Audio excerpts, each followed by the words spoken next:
आपको बताने वाला हूँ मैं डेटा ब्रीच के बारे में कि कैसे किसी कंपनी का डेटा ब्रीच होता है और कैसे वो आपको इफेक्ट कर सकता है। और गाइस वीडियो के एंड में आपको ये बताऊंगा कि अगर डेटा ब्रीच किसी कंपनी का हो भी गया है जो गाइस आपसे रिलेट करता है तो आप कैसे अपनी इंफॉर्मेशन को प्रोटेक्ट रख सकते हो। ओके गाइस, तो बात कर लेते हैं what is data breach. Guys, data breach तब होता है जब किसी कंपनी की सेंसिटिव इंफॉर्मेशन लीक हो जाती है विदाउट उसकी परमिशन के। अब गाइस, ये डेटा ब्रीच कौन करता है? गाइस, यहाँ पे अब हैकर भी हो सकता है जो कंपनी का सर्वर हैक करके उसकी इंफॉर्मेशन लीक करके सोशल मीडिया पे डाल सकता है या ऑनलाइन डाल सकता है। और गाइस, उस कंपनी खुद के एम्प्लॉय भी हो सकते हैं यहाँ पे जो अपनी कंपनी की सीक्रेट इन्फॉर्मेशन दूसरे बंदों को कुछ पैसों में सेल करते हैं। ओके गाइस, अब बात कर लेते हैं मेजर फैक्टर पे। अगर किसी कंपनी का डेटा ब्रीच होता है तो किस तरीके से ये डेटा ब्रीच उस कंपनी को इफेक्ट कर सकता है।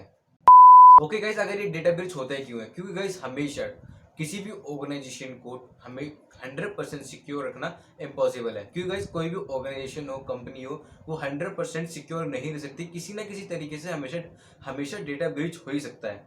तो गाइस, जो मेजर कंपनीज जो होती हैं वो डेटा ब्रीच के ऊपर अपना 100% फोकस ना रख के वो फोकस करती हैं कि अगर बाई चांस कोई इंसिडेंट हो, डेटा ब्रीच हो या अपना सर्वर हैक हो, तो कैसे उन्हें रिकवर करना है जो का डेटा ब्रीच हुआ है, और कैसे उस साइबर अटैक को रोकना है। अगर उनके सर्वर पे कोई साइबर अटैक कर रहा है तो कैसे उस साइबर अटैक को रोक के वो अपने डेटा को वहीं के वहीं फ्रीज कर सकते हैं, ताकि कोई अगर हैकर है उसने उसके पास अगर एक्सेस भी है तो वो वहीं की वहीं स्टॉप हो सके। तो गाइज ये कुछ मेजर फैक्टर हैं तो गाइज कंपनी फोकस करती है ताकि जो उनका डेटा ब्रीच होने से बच सके। और गाइज डेटा ब्रीच होता ही इसलिए है क्योंकि गाइज कि कोई भी कंपनी है ऑल द टाइम सिक्योर नहीं रह सकती, कहीं ना कहीं पे फ्लो मिल ही जाता है। अगर गाइज टेक्नोलॉजी नहीं होगा तो एम्प्लॉयज वगैरह इन्फॉर्मेशन लीक कर सकते हैं। ऐसे गाइज कई तरीके से इन्फॉर्मेशन लीक हो सकती है। तो गाइज ये कंप्लीटली सिक्योर नहीं होता कि आप सोचो कि कंप्लीट सिक्योर होता है, बट यहाँ पे अगर कोई इन्फॉर्मेशन लीक भी होती है तो गाइज उसके रिगार्डिंग पॉलिसी बनाई जाती है और गाइज फॉलो करा जाता है पूरा प्रोसेसर। अगर लीक हुई भी इन्फॉर्मेशन तो कैसे उसे स्टॉप करना है। ओके गाइज, अगर किसी ऑर्गेनाइजेशन में डेटा ब्रीच होता है तो सबसे पहले गाइज इफेक्ट पड़ता है किसी भी ऑर्गेनाइजेशन के रेपुटेशन पे। अगर किसी भी ऑर्गेनाइजेशन का सिक्योरिटी सिस्टम इतना वीक है कि वो अपने डेटा को प्रोटेक्ट नहीं कर पा रहा तो गाइज उसके यूजर्स जो है सिक्योर फील नहीं करते, तो उसके जो जो जो गाइज के स्टैंडर्ड्स होते हैं कंपनी के वो अपने आप लो हो जाते हैं। अब गाइज क्योंकि उसके स्टैंडर्ड्स वीक हो चुके हैं, जो ऑर्गेनाइजेशन की जो भी सर्विस वो करता था प्रोवाइड अब हो चुकी है कम। अब जब सर्विस कम होगी, जो उसके यूजर्स हैं वो कम हो जाएंगे, तो गाइज ऑटोमेटिकली रिवेन्यू हो जाता है कम कंपनी का। तो गाइज अगर मैं आपको एक वर्ड में बताऊं तो सबसे पहले तो गाइज जो भी कंपनी है उसकी स्टैंडर्ड्स हो जाएंगे कम, उसकी रेपुटेशन हो जाएगी कम, उसकी रिवेन्यू हो जाएगा कम।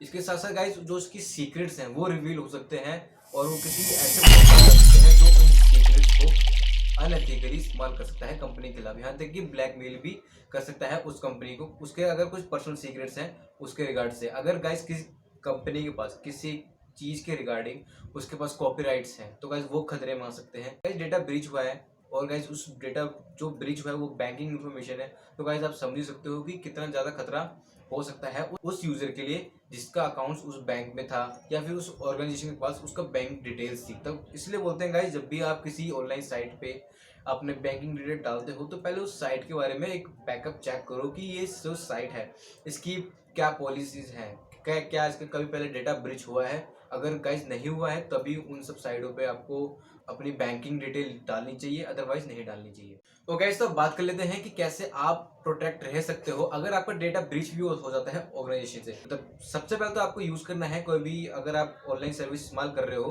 तो आपको रेपुटेटेड इस्तेमाल करनी है। उससे क्या होगा गाइस, वो अपने डेटा प्रोटेक्शन में ज़्यादा पैसे खर्च करती है, ज़्यादा प्रोटेक्शन लगाती है। अगर आप उनकी साइट्स पे अपने अकाउंट बनाते हो तो कोई जो आपका डेटा है वो कभी भी प्लेन टेक्स्ट में स्टोर नहीं करते, वो हैश इस्तेमाल करते हैं। अब गाइस यहाँ पे कुछ ऐसे हैश भी हैं, MD5 हो गया और गाइस कई ऐसे हैश हैं जो इजीली क्रैकेबल हैं, बट प्लेन टेक्स्ट से तो बेटर ही है। लेकिन गाइस कुछ अच्छी कंपनियां हैं, फेसबुक है, इंस्टाग्राम में, ये जो आपका पासवर्ड होता है, यूजर नेम होता है और जो पासवर्ड होता है, जो पासवर्ड जो होता है कभी प्लेन टेक्स्ट में स्टोर नहीं करते, काफ़ी कॉम्प्लेक्स एल्गोरिदम यूज करते हैं आपके पासवर्ड को स्टोर करने के लिए डेटाबेस में। अगर गाइस बाई चांस अगर डेटा ब्रीच हो भी गया इस ऑर्गेनाइजेशन से तो गाइस आपका जो भी आपका अकाउंट था वो लॉगिन नहीं कर पाएगा, क्योंकि जो आपका पासवर्ड है वो प्लेन टेक्स्ट में उसके पास नहीं होगा। अगर गाइस MD5 हैश वगैरह इस्तेमाल कर रखा होगा तो गाइस वो लॉगिन कर सकता है। और गाइस अगर आपको इस प्रॉब्लम से भी बचना है कि अगर बाई चांस आपका यूजर नेम भी आ गया हैकर के पास और पासवर्ड भी आ गया हैकर के पास, तो आप कैसे बच सकते हो? तो गाइस इसका सिंपल आंसर है, आपको अपने हर सोशल मीडिया अकाउंट पे टू फैक्टर ऑथेंटिकेशन करना है अनेबल। अब टू फैक्टर ऑथेंटिकेशन कैसे अनेबल होता है, आप चेक कर सकते हो। जीमेल का गाइस अलग होता है, फेसबुक का अलग होता है, इंस्टाग्राम का अलग होता है, बट सब में गाइस सिमिलर प्रोसेस है। इसमें गाइस क्या होता है, जब भी आपका अकाउंट कोई भी यूजर लॉगिन करता है या आप भी अगर लॉगिन करोगे अपने अकाउंट को किसी और डिवाइस में, तो गाइस आपका ओटीपी आएगा या फिर आपको मेल आएगी या आपका व्हाट्सएप पे मैसेज भी आ सकता है। कई सारे ऑप्शन होते हैं। इसके साथ साथ आजकल तो गाइस सेकंड फैक्टर ऑथेंटिकेशन काफी ज्यादा यूजफुल हो गया है आज। अगर गाइस आप जीमेल पे सेकंड फैक्टर ऑथेंटिकेशन लगाना चाहते हो, तो आप आजकल गाइस आप यूएसबी भी इस्तेमाल कर सकते हो। और जब आप उसको अकाउंट को लॉगिन करना होगा, तो गाइस आपका वो यूएसबी से ही लॉगिन होगा। अदरवाइज आपका अकाउंट आप लॉगिन कोई भी लॉगिन नहीं कर पाएगा अगर उसके पास वो यूएसबी नहीं है। तो गाइस सिक्योरिटी काफी बढ़ चुकी है। तो गाइस आपको टू फैक्टर ऑथेंटिकेशन लगाना है अगर आपको बचना है। अगर आपका यूजर नेम और पासवर्ड लीक भी हो जाता है, तो भी आपके अकाउंट पे कोई भी हार्म नहीं आएगा। और गाइस इसके अलावा कई और चीजें हैं, जैसे कि आप अपने डेटा ब्रीच होने के बाद भी आप प्रोटेक्ट रह सकते हो। आपको हमेशा अपने हर सोशल मीडिया अकाउंट का पासवर्ड डिफरेंट रखना है, क्योंकि अगर बाई चांस गाइस आपका एक सोशल मीडिया अकाउंट का पासवर्ड और यूजर नेम ब्रीच भी हुआ है, तो गाइस वहीं तक आपकी जो प्राइवेसी लीक हुई भी है बाई चांस किसी मिस्टेक से, तो वहीं तक सीमित रहे। अब ये इन्फॉर्मेशन उनके लिए जिन्हें लगता है कि हमारा डेटा ब्रीच तो कभी हुआ ही नहीं, हमारा कभी यूजर नेम लीक नहीं हुआ, हमारा कभी पासवर्ड लीक नहीं हुआ। तो गाइस अगर आपको चेक करना है कि आपका जो पासवर्ड अभी आपने सोशल मीडिया पे लगा रखा है वो कभी हैक हुआ है या नहीं, तो गाइस एक वेबसाइट है जो आपकी मैंने लिंक डिस्क्रिप्शन में दे दिया है। आप पॉन्ड करके PWND करके आप वहाँ पे जाकर चेक कर सकते हो कि जो आपका पासवर्ड है वो कभी हैक हुआ है या नहीं हुआ। और आजकल गाइस जो डेटा ब्रीच हो रहा है वो काफी एक्सटेंड लेवल पे हो रहा है। जैसे कि आप जी न्यूज की अगर एक नई रिपोर्ट देखते हो, उसमें गाइस सीसीटीवी कैमरा का जो डेटा है वो ब्रीच हो रहा है। जो भी गाइस सीसीटीवी कैमरा की कंपनी, इनकी गाइस सिक्योरिटी बहुत लो होती है।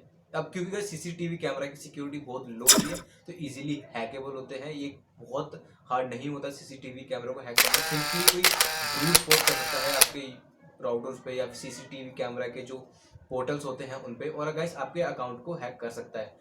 अब क्योंकि मोस्टली गाइस जो सीसीटीवी के पासवर्ड्स होते हैं वो सिंपली 1 2 3 4 5 6 काफी सिंपल पासवर्ड लगाते हैं, तो इजीली हैकेबल हो जाते हैं। और गाइस अगर आपने सोचो बेडरूम्स वगैरह में या फिर अपने कहीं पर्सनल घर में कहीं लगा रखा है अपने कैमरास, अगर वो गाइस अगर हैक हो जाए तो आपकी कितनी ज़्यादा इन्फॉर्मेशन लीक हो सकती है, आपकी प्राइवेट मूवमेंट भी लीक हो सकते हैं सीसीटीवी कैमरा के थ्रू। और गाइस अगर आपको एग्जांपल देना है तो गाइस जी न्यूज़ का एक लेटेस्ट आर्टिकल आया था, तो आप उसको चेकआउट कर सकते हो कि ऑलमोस्ट 10,000 से ज़्यादा जो सीसीटीवी कैमरा है दिल्ली में, इंडिया में, वो ऑलरेडी गाइस ऑनलाइन आप उनकी लाइव स्ट्रीमिंग देख सकते हो। क्योंकि जो गाइस जो हैकर्स है वो हैक करते हैं और क्रेडेंशियल ऑनलाइन डाल देते हैं कि ये कैमरा था और इसकी ये यूजर नेम पासवर्ड था।